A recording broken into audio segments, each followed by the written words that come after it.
¿Qué tal, colegas? Bienvenidos a una emisión más de Entre Colegas de Birback. El día de hoy tenemos un tema muy interesante para todos nosotros y de suma importancia, que es el cómo hacer una consulta amigable en los perros. Y para esto tengo el gusto de presentar a uno de nuestros invitados, el doctor Carlos Lorenzana, muy conocido por muchos de ustedes, es nuestro gerente técnico y quien también me va a ayudar a hacer la presentación de nuestro invitado del día de hoy. Doctor Carlos, bienvenido. Hola, muy buenas tardes, noches, dependiendo de la hora en que nos sintonicen. Muchísimas gracias por estar con nosotros, gracias Osiris. Y tengo el privilegio y el honor de presentar a un muy buen amigo de Birback, un amigo también a nivel personal, un coach, porque de repente cuando se nos atora el caballo recurrimos a él y a su esposa para que nos saque de algunos problemas precisamente en cuestiones de comportamiento con los perros y los gatos, que es el doctor José Alberto León. El doctor José Alberto León es egresado de la Universidad Veracruzana de la carrera de Medicina Veterinaria y Zootecnia y tiene una amplia preparación en el área de etología. Tiene un máster en etología aplicada por la Universidad de Barcelona y tiene un máster también en neuroetología por la Universidad Veracruzana. Actualmente también es docente en la UPAEP y además pues dirige su propia clínica hospital veterinario en la ciudad de Puebla. Doctor, ¿cómo estás? Muchas gracias por tu presencia. Hola, ¿qué tal? Muy bien, pues yo muy emocionado, encantado de estar el día de hoy aquí con ustedes y también de compartir. Bienvenido. Gracias. Gracias. Pues la motivación para invitar al doctor José Alberto es algo que el otro día yo estaba platicando con algunos colegas. Se ha puesto muy de moda y hemos visto en muchos espacios el concepto de consulta amigable en los gatos, algo que pues los que hemos tenido la oportunidad de tomar algunas de estas pláticas, pues nos han dado consejos útiles para hacer más amigable la consulta en los gatos. Sin embargo, en esa charla yo les comentaba a los colegas o reflexionábamos de que es cierto que la consulta de gatos afortunadamente está siendo más y más y más en nuestros consultorios, pero aún así el 70% de los pacientes que llegan a una clínica veterinaria en nuestro país sigue siendo el perro. Y ese aspecto de llevar a cabo una consulta amigable en el perro realmente es poco tocado o realmente, para ser honestos, yo al único ponente que he escuchado hablar de hacer una consulta amigable es precisamente al doctor Alberto. De ahí la intención de invitarlo a esta charla. Doctor, como primera pregunta para ti, dentro de tu experiencia aplicando estos conocimientos y haciendo una consulta amigable, no sé si nos podrías narrar algún caso en donde tú recuerdes que el animalito al principio era muy difícil de manejar, aplicando estas técnicas se convirtió en un paciente que ahora resulte más fácil su manejo y específicamente qué conceptos aplicaste para lograr este cambio. Bien, sí, casos tenemos un montón, ¿no? Nosotros no te diría que somos una clínica de referencia en comportamiento, quizá puede ser que sí, pero con nosotros llegan todos esos pacientes en los que algunos colegas ya no quieren trabajar, ¿no?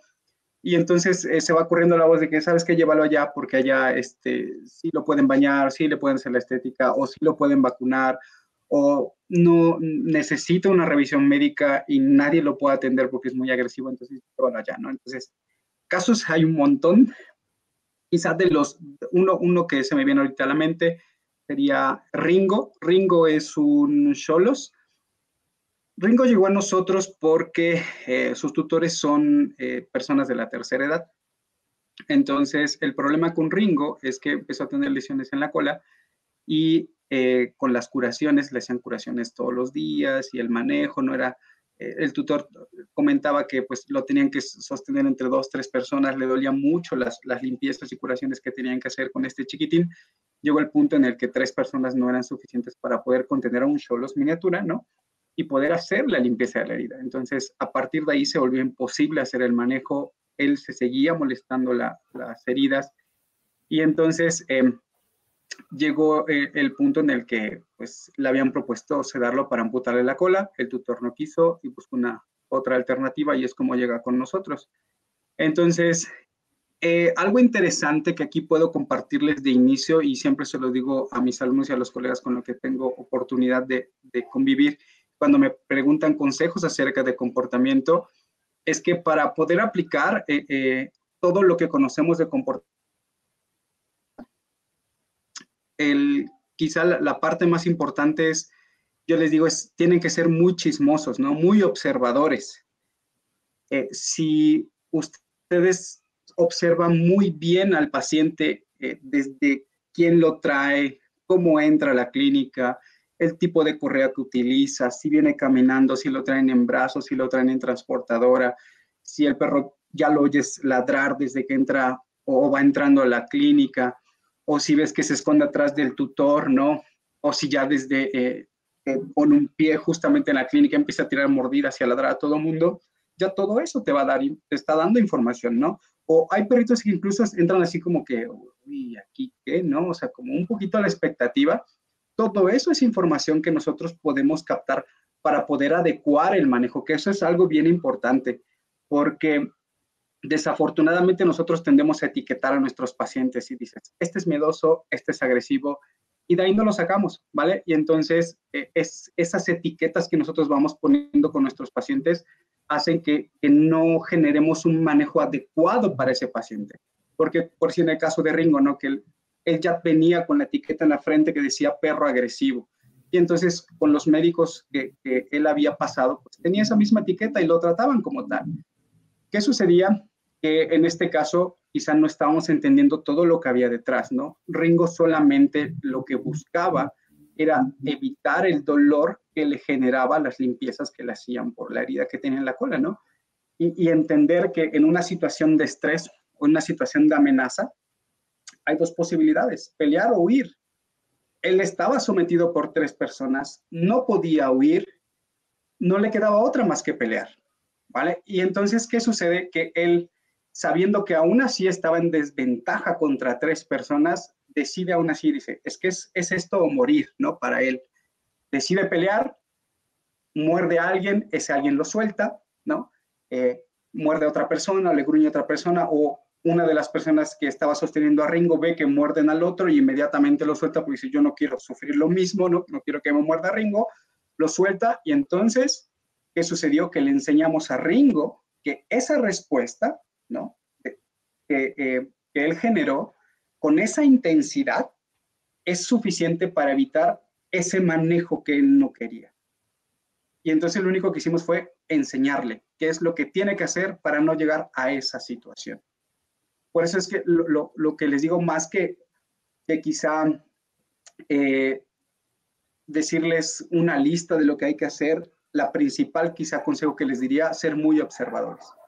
¿Qué es lo que está pasando? ¿Qué es lo que está tratando de comunicarme el individuo con este comportamiento, ¿no?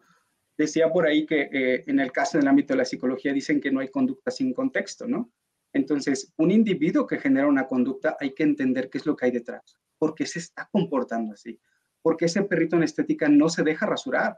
Porque quizá haya pasado por otras 3 donde lo han ahorcado o se cayó de una mesa y se quedó ahorcado, o el estilista lo agarró a golpes o lo quemaron o lo cortaron, ¿no? Ese tipo de situaciones.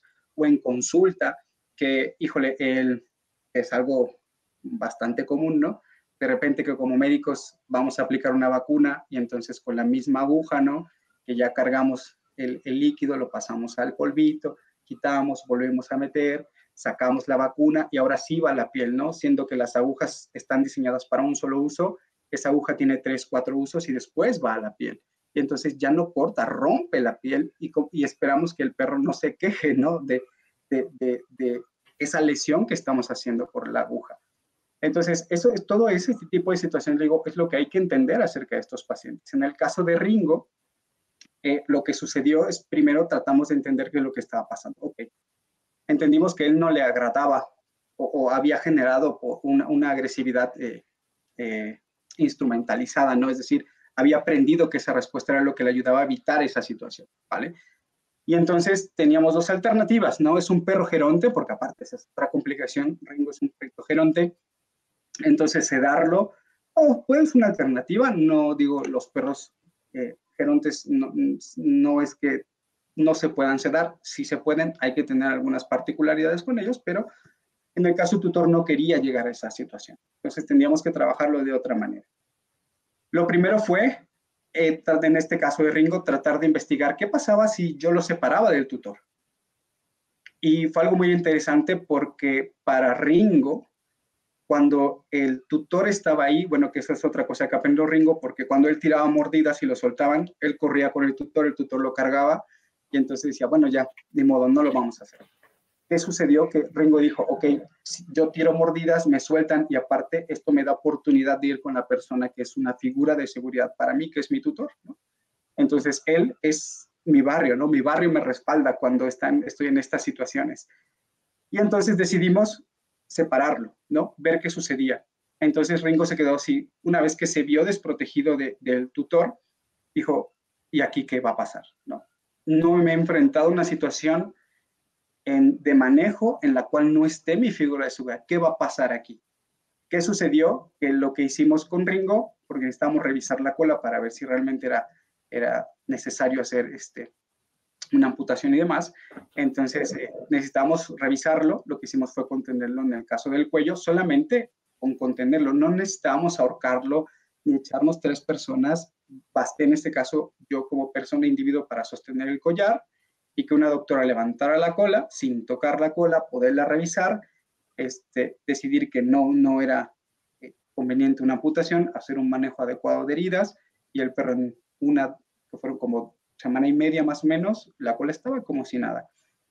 Y en el caso de este chiquitín, para la primera curación que tuvimos que hacer y todo esto, poner los apósitos y demás, ahí sí lo que hicimos fue mediante el manejo con una toalla alrededor del cuello, lo mantuvimos, lo hicimos que se pusiera en esfinge, y entonces, mientras alguien hacía rapis, que eso es algo bien importante, cuando vamos a trabajar con pacientes agresivos o miedosos, lo que tenemos que hacer es preparar todo antes de hacer lo que queremos hacer. Es una vacuna, yo ya tengo que tener todo listo, sale mi estetoscopio a la mano, mi termómetro, la lámpara para revisar ojos, el otoscopio, todo a la mano.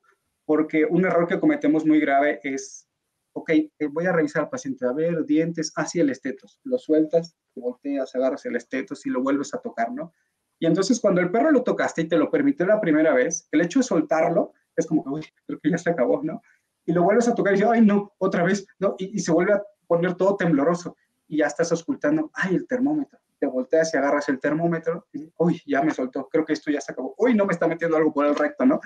Y entonces esas situaciones van generando, recuerden que en el caso de estrés, el estrés se va sumando, ¿no? Y entonces si era un perrito que al principio venía como temeroso, pero que podía haber soportado la situación, quizá terminemos con un perro miedoso que a final de cuentas termina tirando una mordida, quizá no mordiendo, sino una advertencia, pero ya le enseñamos que eso es lo que tiene que hacer para evitar ese manejo. Entonces, eso es bien importante, ¿vale? Entonces, en el caso de Ringo, lo que hicimos fue sostenerlo un poquito, hicieron la colocación de apósitos y por aquí terminamos inmediatamente, le permitimos ir con su tutor. Era como su recompensa. Nosotros lo que intentábamos darle a entender a Ringo es que, ¿sabes qué, Ringo? Mira, es algo que tengo que hacer, no te va a gustar, pero voy a intentar ser lo más breve y lo menos aversivo posible, y entonces te dejo en paz. ¿Vale? Ese era, digamos, poniéndolo como en nuestro idioma, esto sería como el acuerdo, ¿no? El que estábamos intentando mantener con él, y entonces él lo entendió. ¿De acuerdo? Actualmente Ringo es un perrito que llega a la clínica, el tutor me lo entrega, él dice, uy, ya me separé de mi tutor, yo sé que va a haber manejo, permite entrar al consultorio y él solo brinca a la mesa de exploración y se pone en esfinge. Y es así de, haz lo que tengas que hacer, pero déjame salir ya, ¿vale? Y entonces eso nos ha facilitado mucho el manejo para administración de vacunas, aplicación de medicamentos. Es un perrito que le crecen mucho las uñas, entonces corte de uñas también nos ha facilitado mucho esa parte. Ahí sí tenemos que poner la toallita en el cuello porque particularmente en el accesorio no le agrada el corta uñas y es la que más le crece y a veces se le ha enterrado. Entonces, es donde sí tenemos que ponerle aún así, ¿no? no nos confiamos de Ringo porque sabemos que es un perro al que el manejo no le agrada. Hemos llegado a un acuerdo en el cual si nos permite hacer lo que tenemos que hacer, lo dejamos en paz, ¿sale? Es un perro que nunca va a disfrutar la consulta, pero que al menos nos permite brindarle una atención médica para cuando lo necesite, porque eso es algo bien importante. Cuando nosotros hacemos un mal manejo en un paciente y le ponemos la etiqueta de miedoso o de agresivo, muchas veces estamos condenando a ese perro a no recibir una atención médica en un futuro. Porque quizá, digamos, mordió al veterinario o mordió al tutor o mordió a quien sea quien iba acompañando al tutor y entonces dicen, no lo vuelvo a llevar al veterinario, ¿no? Pues si se enferma, híjole, que se recupere, o veo en internet que le doy de medicamento, lo compro y se lo doy, o ni modo, ahí se quedará el perrito y muchos mueren en casa enfermos o están muy enfermos en casa y ya te los llevan cuando el perro está en las últimas, ¿no? Y estamos condenando a esos pacientes simplemente porque no entendemos qué es lo que nos están tratando de comunicar con las respuestas conductuales que dan en consulta. Muy interesante. Y bueno, ahí hay algunos conceptos que nos debemos de llevar, ¿no? Creo que esto de no poner etiquetas es muy importante. Y yo te quería preguntar, doctor, cuando dices le pusiste una restricción como con la toalla, ¿cómo aplicaste la toalla? ¿Envolviste la cabeza, nada más alrededor del cuello? Todo es alrededor del cuello, mira. Aquí estamos en el consultorio de gatitos. Entonces, nosotros aquí utilizamos de repente las toallas. Bozales pues, llegamos a utilizar, sí, sobre todo los de rejilla son los que mejor nos agradan. En dado caso de que un paciente requiera utilizar el bozal, los utilizamos, sí, es una herramienta, son herramientas, ¿no? Los bozales, los collares, las pecheras, las toallas, son herramientas. Lo que tenemos que entender como veterinario es esa herramienta, qué opciones me da de manejo con respecto al paciente y cuál es la adecuada para el paciente que tengo enfrente, ¿no? Porque muchas veces podemos tener un perrito que es quizá un poquito temeroso y dices, con un manejo rápido se va a casa y todo se acaba ahí, pero si no adecuamos nuestro manejo o utilizamos las herramientas adecuadas para cada paciente, podemos ir escalando a un paciente que era quizá un poquito temeroso, a un miedo o incluso una respuesta agresiva muy, muy severa, ¿no? Entonces es importante la utilización de las herramientas. Nosotros tenemos estas toallas que nos gustan mucho, que cuando yo las compré les llamaban toallas de 3 hilos, ¿no? Que son como muy gruesas, muy, muy, muy, muy gruesas. Son para baño. Y entonces lo que hacemos con esta toalla es enrollarla a lo largo de tal manera que se haga una tira muy gruesa, ¿vale? Y entonces con esto lo que hacemos es ponerlo alrededor del cuello del perro. Y entonces como queda muy grueso, esto es como si tuviese un collar isabelino que lo que impide al perro es mover la cabeza. En un perrito problemático, o bueno, no problemático, yo les llamo incomprendidos, ¿no? Porque muchas veces son eso, solamente incomprendidos. En estos perritos incomprendidos o que tienen un difícil manejo, si tú controlas la cabeza, está todo bien, ¿vale? Entonces, para eso utilizamos la toalla. Ponemos la toalla, simplemente la mantenemos cerrada por encima digamos, esta es la cabeza, por aquí encima, lo más cerca del cuello posible. Entonces, esto inmoviliza la cabeza y me permite hacer el manejo que tengo que hacer sin el riesgo de poder ahogarlo. No se trata de apretar, ¿no? Porque aún así sí podemos llegar a lastimar a un perrito, pero es solamente contener, ¿no? Con la fuerza suficiente para que el perrito no mueva la cabeza. Y entonces con Ringo este es el manejo que seguimos haciendo. Actualmente lo seguimos haciendo ya por una situación de condicionamiento, porque él ya sabe que viene la toalla, ya la toalla ni siquiera se aprieta, solamente se le pone, muchas veces se le pone encima de la espalda solamente para que tenga esa situación de que siente la toalla, sabe que está contenido y que se tiene que mantener esa postura, nos permite hacer el manejo, listo, se la quitamos, se va y listo, ¿vale? Entonces, para eso ocupamos esta herramienta que es la toalla, solamente para contener la cabeza, ¿no? Y que nos permita hacer el manejo. Perfecto. No sé si tú tengas alguna pregunta, Osiris. Sí, doctor Alberto, me gustaría preguntarte, porque veo que ya estás más familiarizado con este tipo de pacientes, porque lo que comentas te lo refieren. En el sentido de la comunicación con el tutor, algunos tips que puedas compartir a los colegas sobre todo para que no lo tomen como una agresión hacia el comportamiento de su mascota o como una situación incómoda? Claro, ahí es bien importante entender, al menos en el caso de los perros, bueno, y de los gatos también, ¿no? Pero más de los perros, diría yo, los perros no llegan solos a consulta, ¿vale? No es que llegue el perro y dice, sabes que mira, aquí está mi cartilla, el dinero, la tarjeta, me mandaron, atiéndeme, ¿no? Siempre vienen acompañados de un tutor. Entonces, es importante establecer una relación con el tutor de manera muy personal. Yo siempre le digo a mis alumnos y a los colegas, a mí me gusta hacer una consulta, llevarla a un plano un poquito más personal con el tutor, porque de esa manera eh, me gano su confianza, ¿no? Es esta parte de decirle, ¿qué tal, señora? ¿Cómo está? No, hay veces yo no me sé sus nombres, me sé los nombres de las mascotas, ¿no?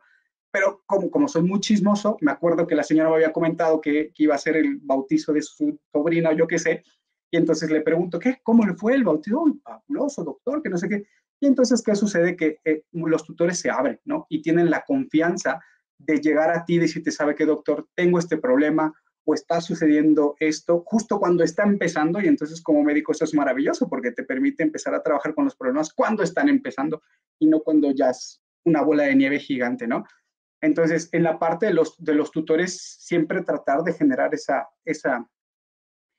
confianza, ¿no? Ya cada quien como médico buscará la manera, ¿no? Hay algunos que dicen, no, a mí no me interesa tener pues una relación quizá tan así con los tutores, ¿no? Yo lo atiendo a sus pacientes y no me interesa nada más, pero a mí sí me agrada porque a mí me ha funcionado al menos en ese aspecto el hecho de que los tutores me brindan su confianza porque es una relación un poco más personal, ¿no?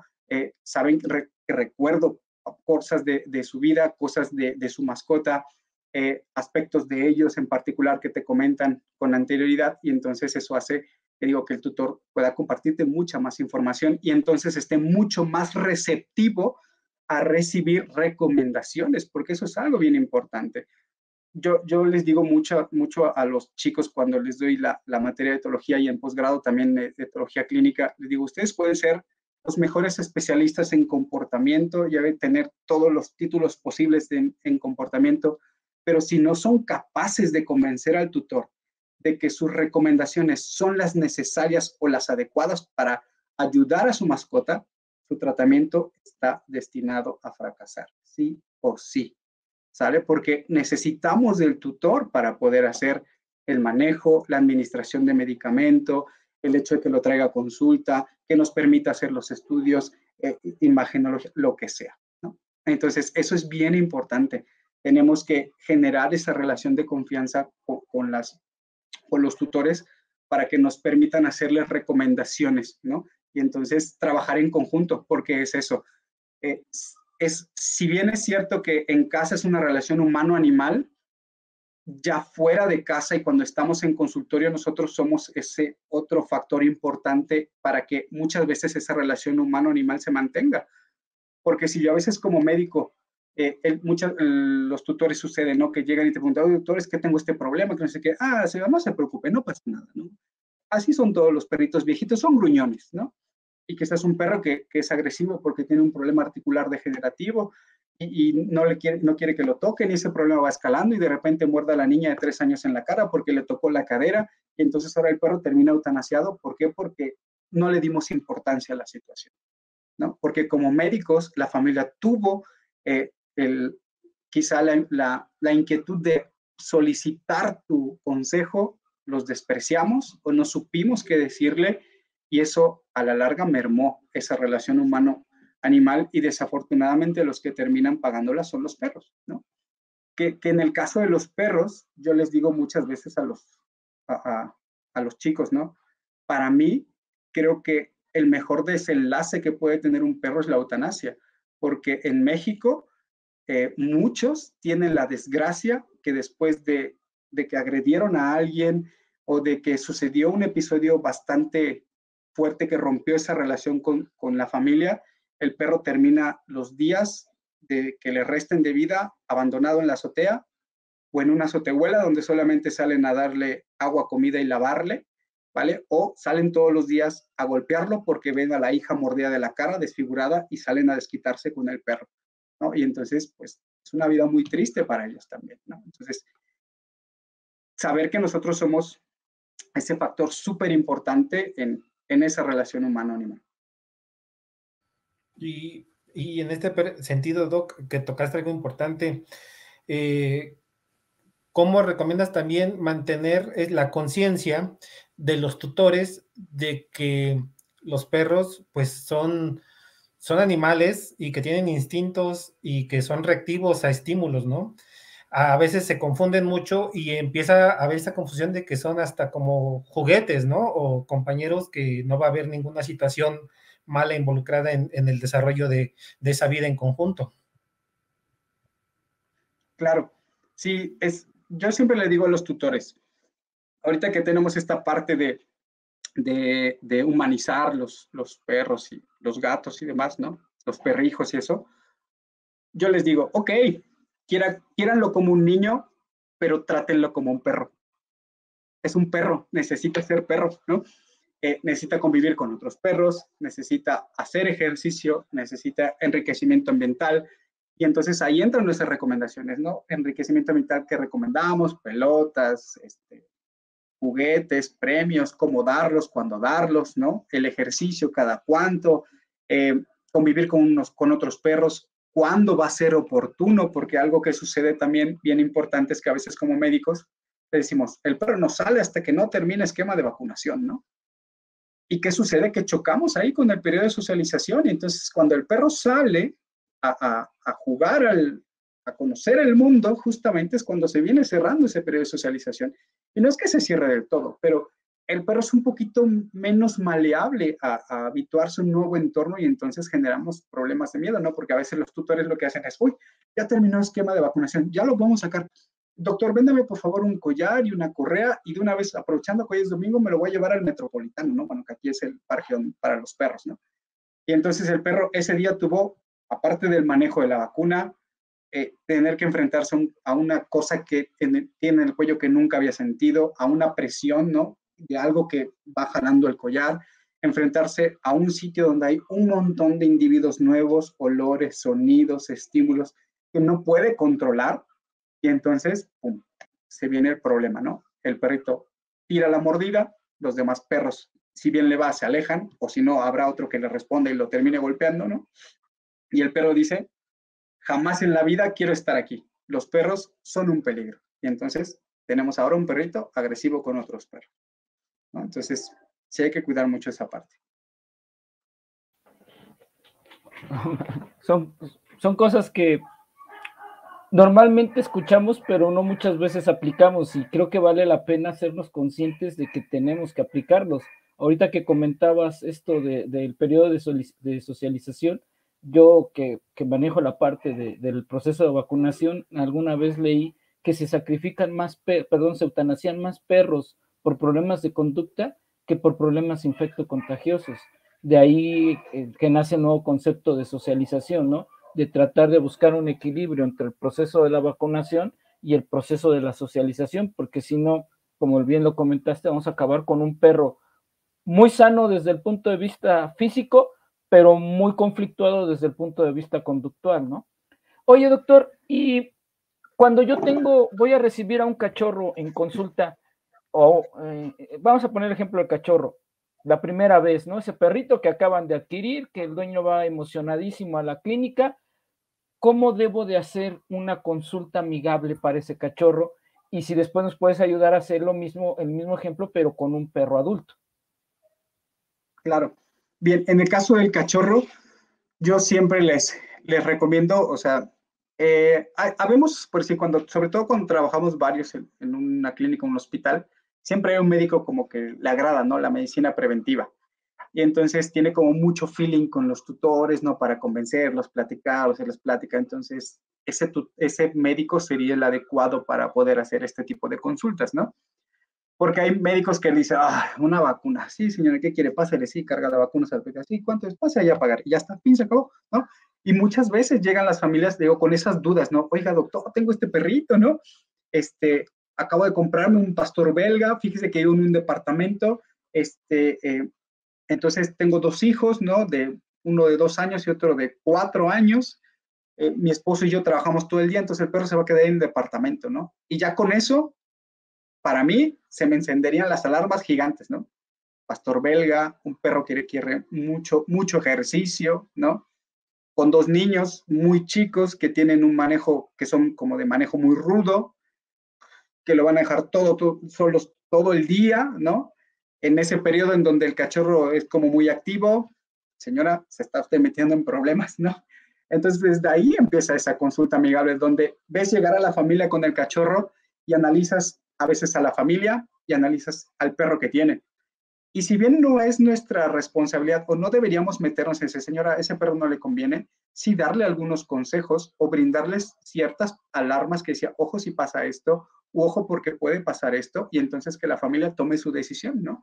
Hay familias que me ha tocado que en estas primeras consultas, cuando les dice las características de la raza del perrito que tienen, o analizas un poco el contexto familiar y le haces ver algunas situaciones que pueden generar problemas, la familia dice, uy, pues pensándolo bien, doctor, creo que esta raza no nos conviene, ¿no? Y entonces es preferible regresar al cachorro que dárselo y entonces que se venga una serie de problemas, ¿no?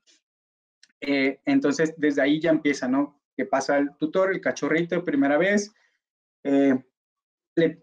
cuánto tiempo tiene que lo adquirieron, ¿no? Eso es importante para saber si el perrito ha tenido algunas modificaciones conductuales en esos días desde que ha llegado, cómo lo han visto, si juega, si duerme lo suficiente, si se queja de algo ese perrito y todo, ¿no? Entonces, esa información de inicio es súper importante. En el consultorio yo siempre hago o trato de que en el caso de los cachorros, todos tenemos, la mayoría tenemos estas mesas, ¿no? De acero inoxidable, que regularmente pues están frías, son resbalosas y demás. Y entonces utilizo nuevamente las toallas, ¿no? La pongo sobre la mesa, que es una textura un poquito más difícil de resbalarse, ya no es tan fría al tacto, ¿no? Que quizá en este caso puede oler otras cosas, sí, las toallas siempre se lavan, ¿no? Se lavan y se tratan de desinfectar y todo, pero aún así pueden retener olores, lo cual a veces para los cachorritos es, uy, ¿de aquí a qué huele, no? O aquí qué hay, entonces empiezan a investigar, el cachorrito no se siente tan intimidado por esa superficie resbalosa y lo cual nos da una ventaja, ¿no? En esa situación de esa consulta, lo ideal, hay veces que ponen al cachorrito y se queda ahí, ¿no? Y empieza a temblar, y muchas veces lo que hacemos es ir directo sobre el cachorro, vas y le empiezas a meter mano y todo, y eso es muy intimidante, ¿no? Lo que yo siempre trato de compartirles a los médicos es, imagínense ustedes, ¿no? En una situación donde a ustedes les digan, pasa ahí a ese cuarto oscuro y espérate ahí en el centro, ¿no? Y tú dices, pero ¿para qué, no? No sé, tú pasa a ver qué sucede, ¿no? Y entonces ya desde ahí vas como, ¿y aquí qué, no? O sea, me van a golpear, me van a dar dinero, o qué va a pasar, no sé. Y esa expectativa, el no saber qué va a pasar, genera una respuesta de estrés muy intensa, ¿vale? Porque el cuerpo se tiene que preparar para el peor escenario. Pero si tú lo haces más predecible, el manejo, entonces el cachorro va a decir, uy, ok, bueno, ya me está tocando y ahora qué, de aquí qué sigue, ¿no? Entonces, yo lo que hago con los cachorritos regularmente es decir, a ver, permítamelo y lo cargo, ¿no? Y entonces la revisión siempre es en brazos. Para mí es mucho mejor para el cachorrito en lo que se va habituando a mi olor, al tacto, al calor de mi cuerpo, al manejo, porque de repente vemos algunos que somos un poco bruscos, otros no tanto. Y entonces el hecho de hablarle y estar ahí platicando con el tutor y todo eso, entonces eso nos va ayudando para que el cachorrito no se sienta tan amenazado. Estresado va a estar, ¿no? Que yo a veces digo, no, es un error llamar la consulta sin estrés. Es imposible generar una consulta sin estrés. Lo que buscamos es que quizás sea lo menos estresable posible o lo más tolerable para el cachorro esa situación, ¿vale? Porque estrés va a haber. Una consulta sin estrés se puede dar, yo diría que sí, pero quizá el perrito puede tener algún problemita por ahí, ¿no? Entonces, buscamos que sea lo más amigable posible, ¿no? Entonces, cargo al cachorro, ahí mismo ya tengo el estetoscopio colgado, me lo coloco, lo ausculto, empiezo a revisar los dientecitos, ¿no? Le empiezo a meter el dedo para ver si tiene los dientes completos, si hay paladar hendido, yo qué sé, le reviso los ojitos. Y hay veces que ves ahí mismo al cachorrito que ya empieza a morderte el dedo, a lamerte.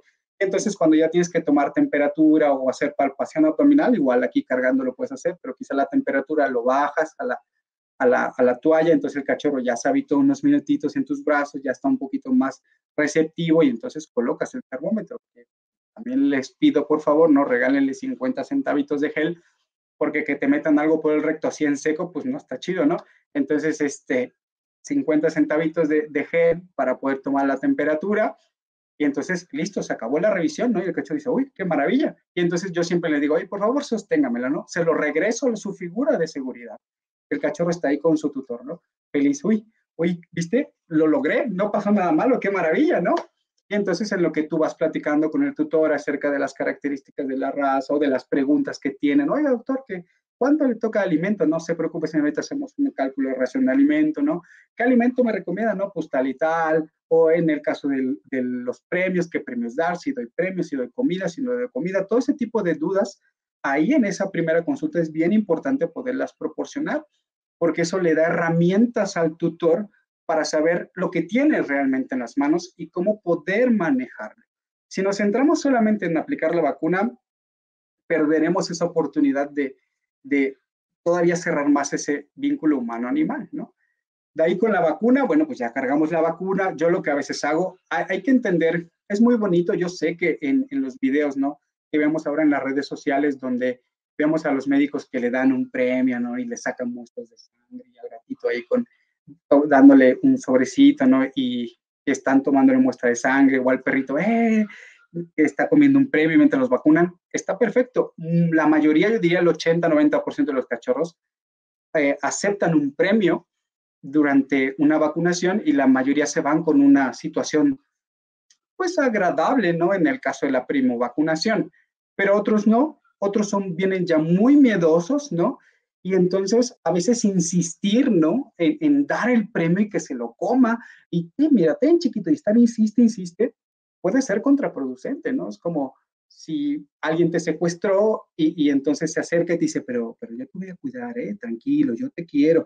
Y entonces me estás secuestrando y me dices que me vas a cuidar, como que es un poco incongruente esta situación, ¿no? No te la creo. ¿Y qué sucede? Que el premio entonces toma un valor negativo. Dice, cada vez que el médico se me acerque, me da un premio, es que algo malo va a pasar. Y entonces el perrito dice, uy, premio, me van a vacunar, ¿no? Y ya ves que se empieza a medir porque ya vio el premio, ¿no? Entonces, eso es importante también observarlos. No todos van a aceptar el premio, y yo el premio lo ocupo como una medida para saber qué tan estresable puede estar un perro. En una situación de estrés normal, se inhibe el hambre, ¿no? Entonces, un perro que está estresado, regularmente tú le ofreces un premio y te lo va a ignorar. Si está lo suficientemente relajado y dice, uy, a ver, uy, qué interesante, pues quizá le da 2, 3 lamidas, no se lo come, pero dices, oh, pues tiene interés, tan estresado quizá no está, ¿sale? Y entonces esto ayuda como para una medida, sí, un poquito subjetiva de qué tan estresado puede estar tu paciente.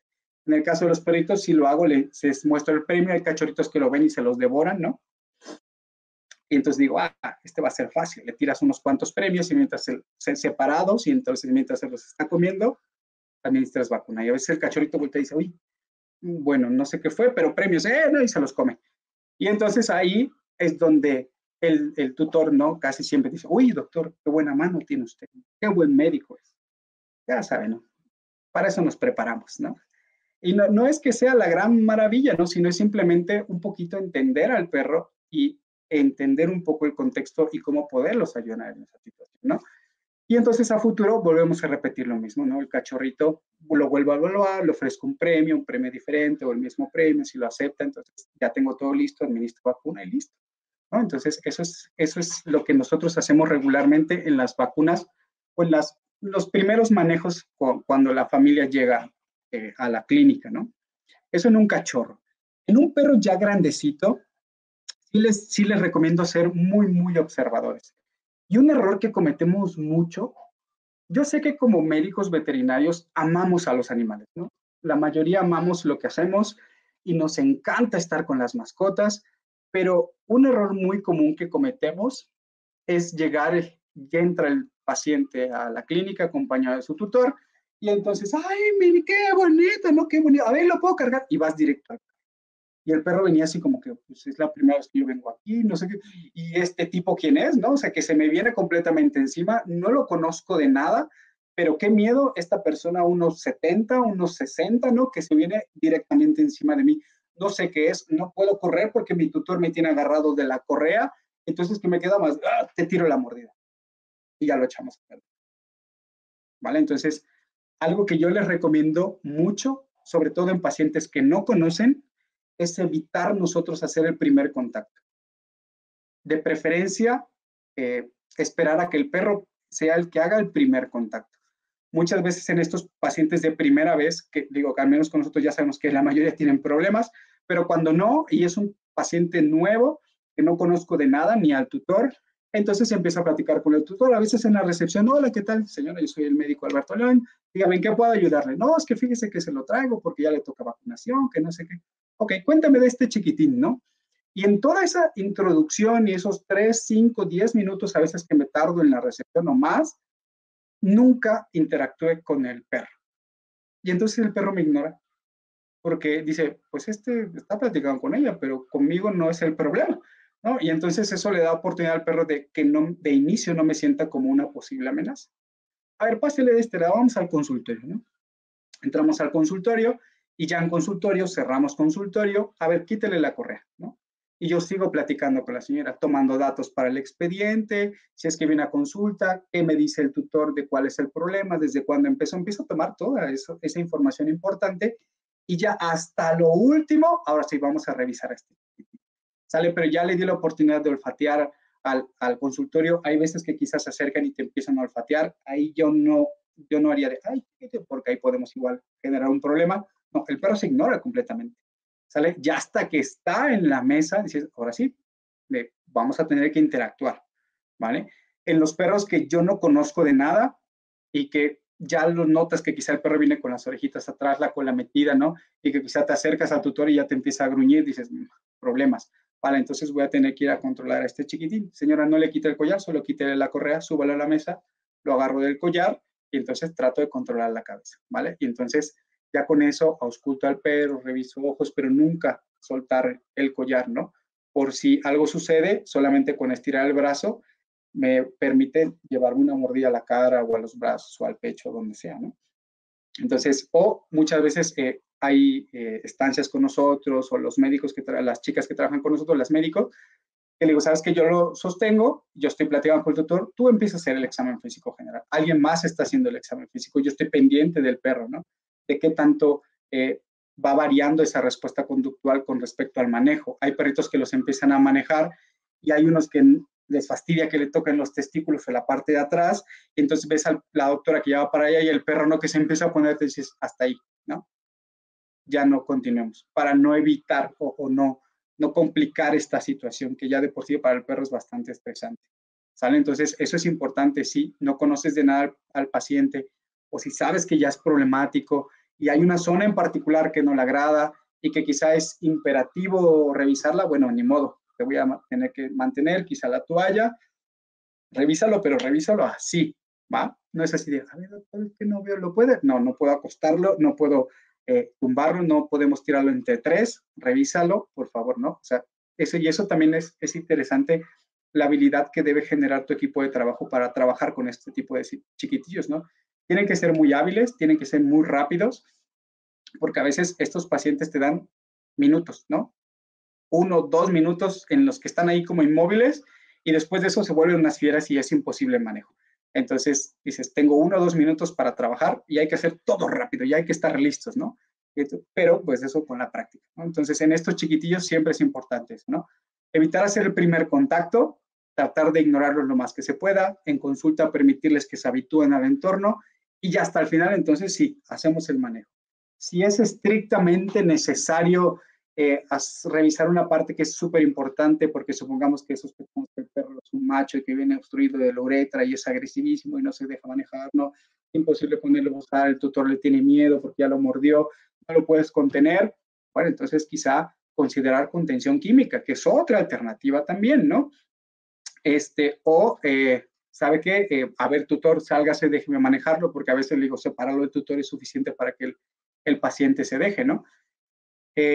Lo que sí les pido y les ruego, por favor, que no hagan lo que muchos médicos, ¿no? Que que he visto que hacen, o que me han contado también que hacen, que de repente estás trabajando con un perrito que es de difícil manejo, y le dices, señor, ¿se puede salir? Si lo ve usted, se estresa, ¿no? Y por aquí se sale el tutor, les dan unas golpizas o un mal manejo al perro porque ahora ya no está el tutor, ¿no? Ahora sí me puedo desquitar porque me tiraste la mordida, o porque ahora sí puedo ser más aversivo porque como ya no está el tutor ya no me va a cuestionar ni va a pensar que soy mal médico, ¿no? Entonces, tratemos de evitar eso. Si realmente el paciente es muy complicado de manejar y no tenemos la habilidad o no tenemos la paciencia o no tenemos al equipo de trabajo, entonces quizá optar por otro tipo de contención, no como la química. Es una alternativa, ¿vale? Que puede ser mejor para todos, si es que es, digamos, viable la sedación o la contención química para ese paciente, ¿no? Pero es mucho mejor a pedirle al tutor que salga solamente para desquitarse con el paciente, ¿va? Y entonces, en estos perritos que llegan, si es miedoso o agresivo, menos es más. Al igual que siempre se los digo en gatos, en medicina de gatos, menos es más. En pacientes miedosos o agresivos es lo mismo. Menos es más. Entre menos tiempo de consulta, entre menos manejo, entre menos aversivo sea, va a ser mejor para todos. ¿Sale? Y entonces eso sí nos tiene que quedar bien grabado. Pacientes miedosos o agresivos, menos es más. ¿Va?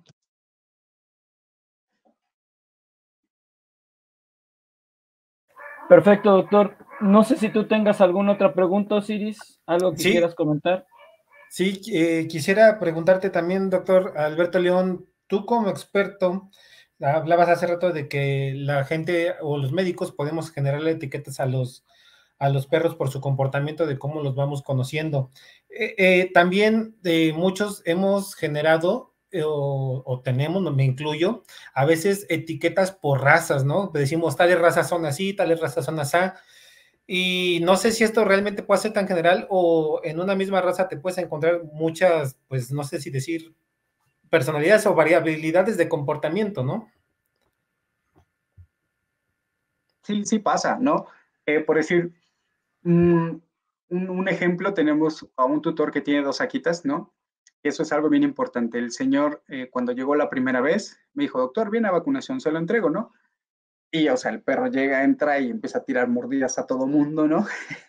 Y te da la correa y el perro se te avienta y dice, ¿sabes qué, señor? No lo voy a manejar. No, pero se lo traigo a vacuna, sí, pero póngale bozal y lo reviso. No, pero pues este es el veterinario, que no sé qué, que sí, soy veterinario, más no domador de fieras, ¿vale? Si no le pone bozal, yo no trabajo con ese paciente. No, que me lo llevo y se fue. Y es lo que yo siempre les digo, ¿no? Prefiero perder ese dinero de la vacuna a perder quizá la movilidad de una mano o a perderme la oportunidad de estar dando consultas porque me mordió la pierna y no puedo caminar, ¿no? O supongamos que yo era el cirujano y ahora no puedo hacer cirugías en la clínica porque tengo la mano destrozada, ¿no? Y ese dinero a mí nadie me lo repone. Entonces, nuestra seguridad es primero. En este caso, este señor, ya después, obviamente, regresó por el bozal, le pone bozal a sus perros, ¿no? Y así los manejamos. Y los perros con el bozal se dejan hacer lo que quieras, ¿va? Pero sin el bozal es imposible el manejo. Y con ese tutor hemos aprendido a trabajar así. Eso es importante, ir educando también a los tutores, ¿no? Acerca de cuáles son las condiciones bajo las que yo, como médico, voy a trabajar, ¿va? Entonces, pausa. ¿Cuál había sido la pregunta aquí? Se me fue un poquito ahí. Básicamente, Doc, no, no te preocupes. Básicamente de que a veces podemos estereotipar razas, ¿no? Que nosotros, inclusive los Ya. médicos o hasta los propietarios. Claro. Bueno, ahí editan esa parte, ¿no?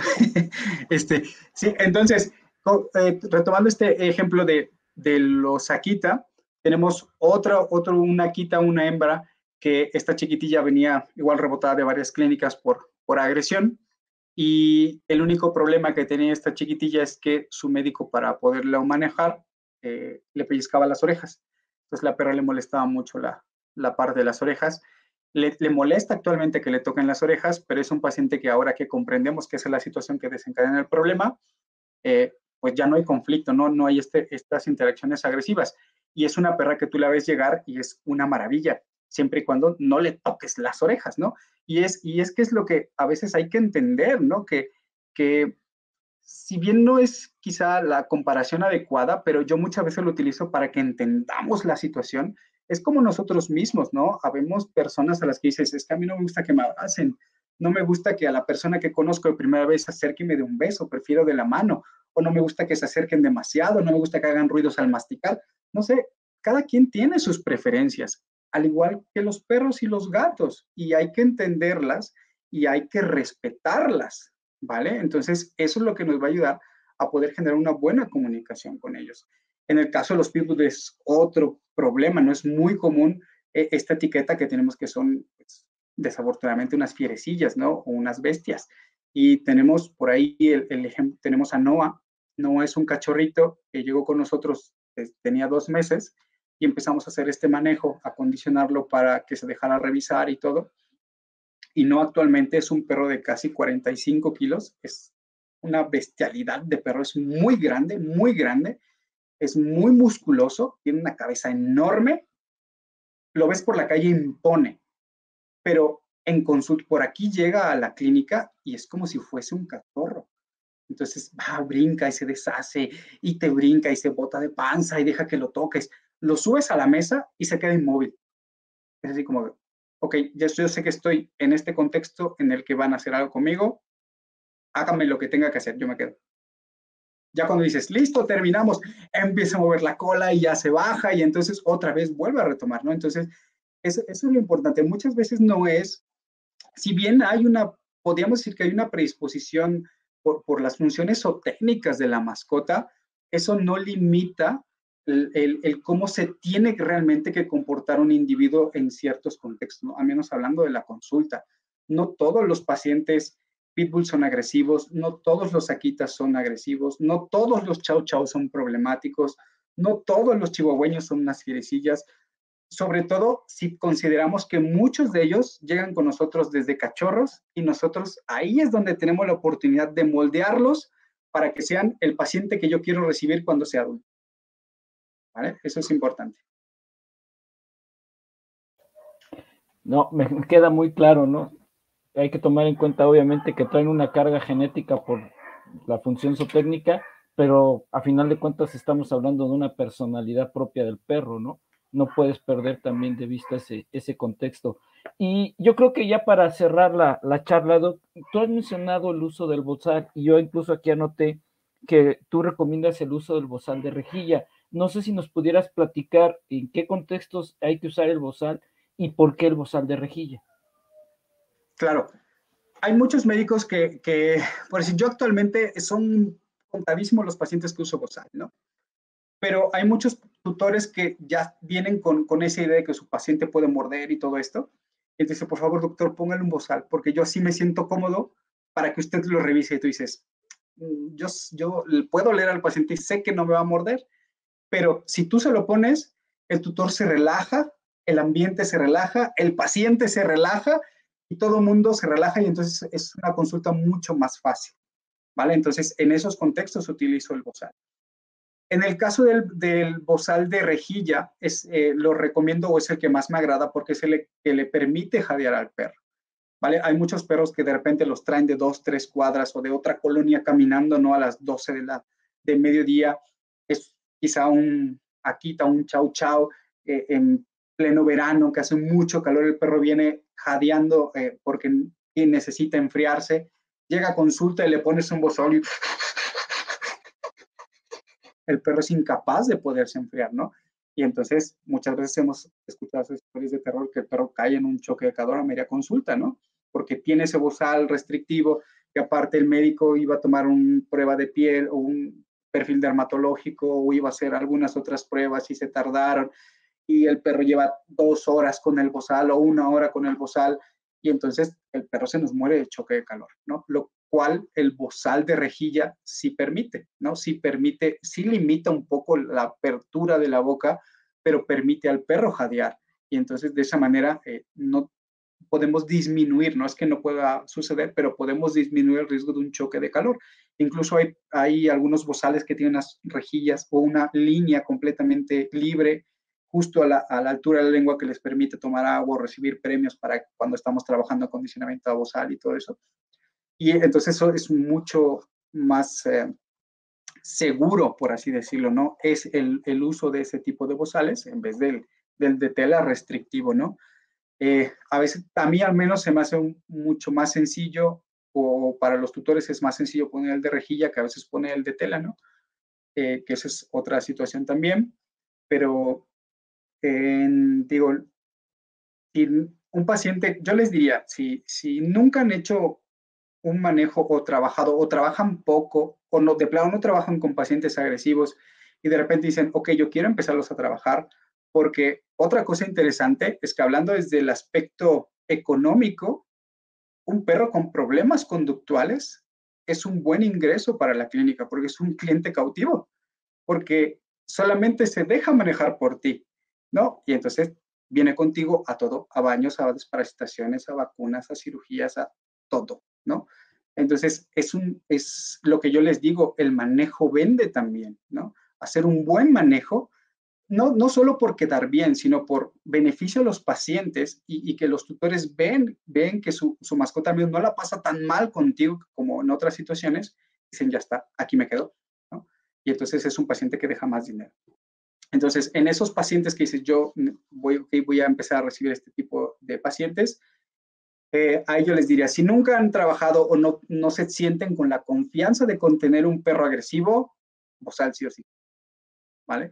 Ya con el bozal que los muerda, puede ser que los pellizque o que les pegue un buen cabezazo, ¿no? Porque sucede a veces que no lo agarras bien y te tira un cabezazo y te marea o te rompe la nariz, puede suceder, pero que te lastime feo con un buen bozal va a ser difícil, ¿no? Y eso te va a permitir ir agarrando como esa habilidad para leerlos primero y para sentirse seguro a la hora de manejar este tipo de pacientes, ¿no? Entonces yo ahí les diría, si apenas están empezando, el bozal de rejilla sería una excelente alternativa. Ya conforme van agarrando un poquito de habilidad, ya pueden escalar quizá a quitarle el bozal, solo contenerlo con el collar o con la toalla o con algunas otras herramientas, ¿no? Algo que a mí no me agrada mucho es el bastón, pero bueno, es otra herramienta que para algunos médicos es útil si la saben utilizar, pero digo, lo importante es conocer las herramientas. Entonces, yo ese es el consejo que les diría, ¿no? Bozal, si es que apenas van a empezar. Eso que comentas del bastón es interesante. Yo estoy hecho a la vieja escuela, aprendí a usarlo muy bien, pero me queda claro ahora bajo el contexto que trabajamos y situación de que ahora los perros son perrijos, el que utilices el bastón no siempre, no te va a dejar muy bien parado, ¿no? Tiene que ser una situación así como muy extrema para que manejes el bastón. Yo ahí lo tengo en la clínica básicamente como un hermoso recuerdo, pero nada más, ¿no? Sí, por supuesto. Digo, son herramientas. ¿Se pueden utilizar? Sí. Habrá algunas situaciones que lo ameriten, pero importante sería saber utilizarlo. Si no sabemos utilizarlo y querer improvisar con un paciente, va a terminar en un caos. Así es. Pues no sé si tú tengas algún otro comentario, Ciris. No, más que agradecer al doctor Alberto León, ha sido muy amena su plática, de hecho se nos fue esta hora como agua. Muchísimas gracias, doctor, y pues aquí tienes tu casa, yo creo que nos da para pues mucha tela para seguir cortando con el doctor en otro capítulo, si nos lo permite, y se nos pueden adecuar los tiempos, pues quiero extenderle una invitación más. Sí, yo encantado de platicar y de compartir aquí con ustedes. Agradezco igualmente la invitación y pues espero que algo de lo que platicamos aquí sea de utilidad para los colegas. No, yo creo que va a ser de mucha utilidad porque estamos tocando un tema de todos los días, ¿no? Y bueno, reiterarte el agradecimiento, también agradecerles a todas las personas a todos los colegas que tienen a bien ver el programa, escucharlo. O sea, estamos por diferentes plataformas, YouTube, Facebook, Spotify, entonces tenemos diferentes formas de llegar a los colegas. Espero que esta información les resulte útil. Y como comenté al inicio, con este programa cerramos con broche de oro con la presencia del doctor Alberto. Es el último que corresponde al año de 2022. Y pues solo de mi parte me resta desearles un feliz fin de año para ti, doctor, para toda tu familia, igual para Osiris, y pues agradecer la presencia de todos. Muchas gracias, doctor. Feliz gracias. Fin de año. Igualmente. Gracias, doctor José Alberto. Feliz fin de año para todos nuestros colegas que nos siguen. y a todo el equipo también que está detrás de cámaras, a Patti, que siempre nos ayuda, que sin ella no podrían estar estos programas en todas estas plataformas que mencionó el doctor Carlos Lorenzana. Cuídense mucho, que sea un excelente fin de año y que el 2023 sea un año próspero para todos en todos los sentidos que nos podamos encontrar en esta vida. Gracias, doctores. Gracias. Que así sea. Felicidades a todos. Felices fiestas. Igualmente.